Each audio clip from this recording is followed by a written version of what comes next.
Starmer once promised that if he was defeated, he would resign as leader of the Labour Party.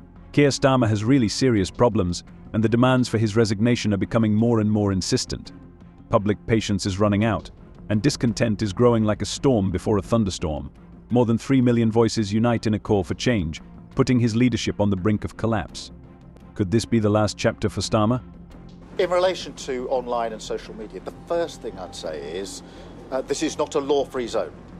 And I think that's clear from the prosecutions and sentencing. Today we're due sentencing for online behaviour. That's a reminder to everyone that whether you're directly involved or whether you're remotely involved, you're culpable and you will be put before the courts if you've broken the law. And so that's happening today, that sentencing. I do agree that we're going to have to look more broadly at social media after this disorder, but the focus at the moment has to be on dealing with the disorder and making sure that our communities are safe and secure. The UK is going through a real turning point, and the voice of the people is louder than ever. What started as a simple online petition has now turned into a powerful, relentless call for accountability that is shaking the foundations of the Labour Party. In just a few weeks, more than 2 million people have signed this document. And these are not just numbers, this is the cry of a nation tired of unfulfilled promises and leadership that is moving further away from real life. This petition is not just another online movement, it is a political earthquake. The scale of this uprising is staggering. From quiet villages to bustling city streets, people from all walks of life unite with a single, undeniable demand: Starmer's resignation. Last night, a petition was launched calling for a general election on the basis that Labour have broken promises and done things they never ever said they'd do. Its kind of trust is breaking down, but unbelievably, it's already on 750,000 signatures. Even Elon Musk has been talking about it.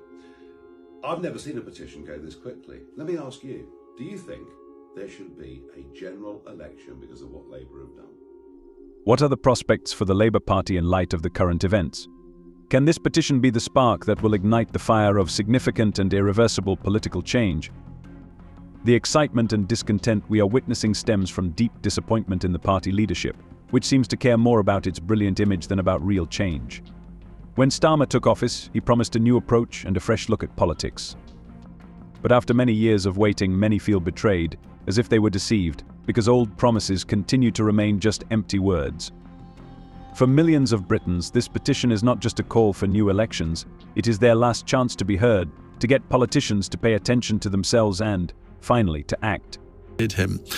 Now, there's a petition going around the internet at the moment, which more than 2 million people, I think 2.3 million people have signed, calling for a general election.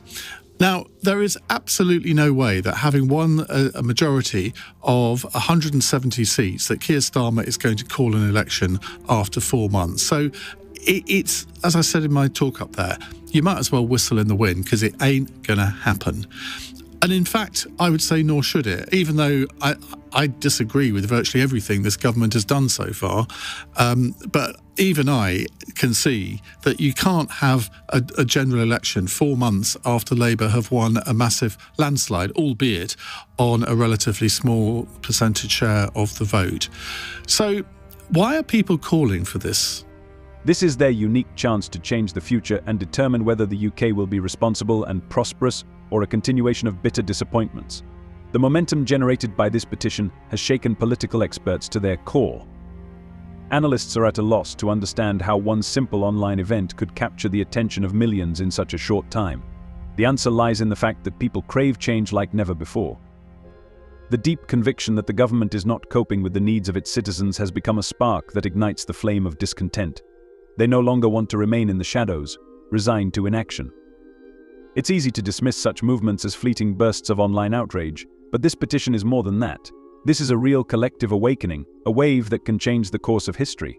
Well, it is because Keir Starmer has achieved something which I could never have thought possible. After 4 months, his government, and he personally, is as unpopular as the last Conservative government was and the last Conservative Prime Minister was.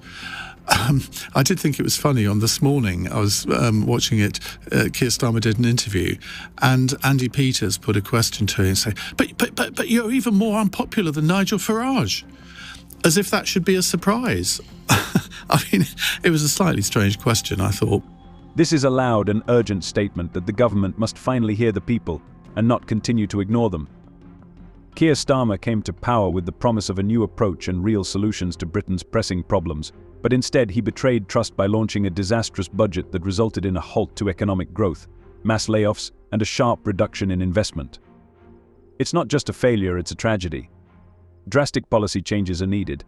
I sincerely hope that the opposition in Parliament will show determination and will not repeat the mistakes of the ruling party.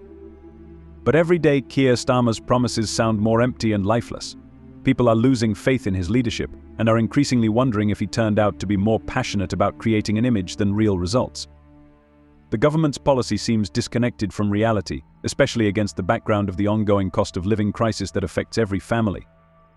Well, I think it's getting quite a lot of traction because, well, first of all, you referenced it there. I mean, 6.8 million people voted for the Conservatives at the last general election. If we look at those numbers alone, there's 6.8 million people who aren't happy with Labour being in power. There's also the fact that petition data shows that the locations of people who have signed this petition, many of them are from foreign countries. Having said all that, we know that Labour's polls have plummeted since they got into power. I think there are a few reasons for that. I mean, we heard a few of them today when I was at the Confederation of British Industry conference. And there were business leaders who were very, very cross. Tax increases, skyrocketing inflation, and the inability to solve long-standing problems have led to deep frustration and anger among citizens. The Labour government under Starmer's leadership has faced fierce criticism from the public, and in the recent by-elections, many outraged voters turned to other political forces to protest. And in response to this mounting anger and discontent, Starmer finally responded to a new petition calling for a new general election. You campaigned for it, you fought for it, you voted for it, and now it has arrived. Change begins now.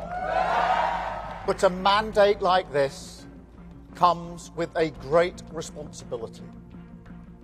Our task is nothing less than renewing the ideas that hold this country together.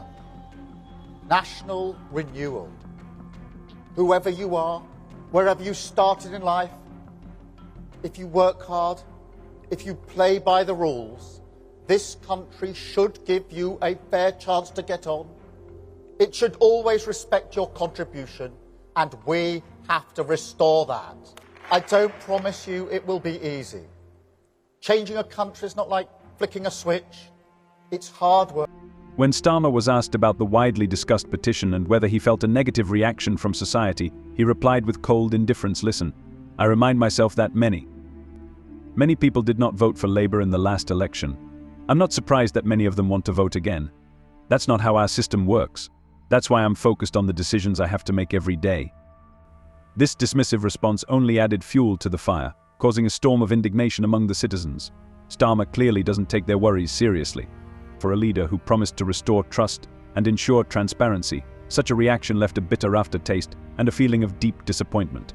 Many Britons are now convinced that Keir Starmer's leadership is tainted by unfulfilled promises and missed opportunities. Labour has declared its intentions to transform Britain, but in fact they have turned a once free market economy and an open liberal society into a real socialist nightmare. You have to make it all add up. Yeah. You're spending and you're taxing. OK, I tell you what 1.8 million people would do, and that is give us a chance to vote again. It's probably higher than that now, so, Susanna. There are less Brenda from Bristol going to say? Less than 5 months since the general election, 1.8 million people have signed a petition calling for another one. Not another one. No, not another one. There we go. Just a day after it was first created, the number putting their names to it continued to rise. The petition simply says, I would like there to be another general election, but explains that by saying the current Labour government have gone back on the promises they laid out in the lead up to the last election, call a general election, and apparently one of the high-profile signatories is British Olympic swimmer Sharon Davis. Well, there we are. This deep sense of betrayal has generated unprecedented support for the petition. For millions of people, it is no longer just about policy failures, but about the fundamental need to hold leaders accountable when they fail to meet their objectives. If Keir Starmer continues to ignore public concerns and not respond to significant protests, not only his leadership but also the very credibility of the Labour Party will be at risk. He is an absolute disgrace, and I do not believe that he is worthy of holding this post. He is a man with an inflated ego who is always looking for blame among others, not wanting to take responsibility for his actions. What is your opinion about this video? Share your thoughts in the comments. See you later.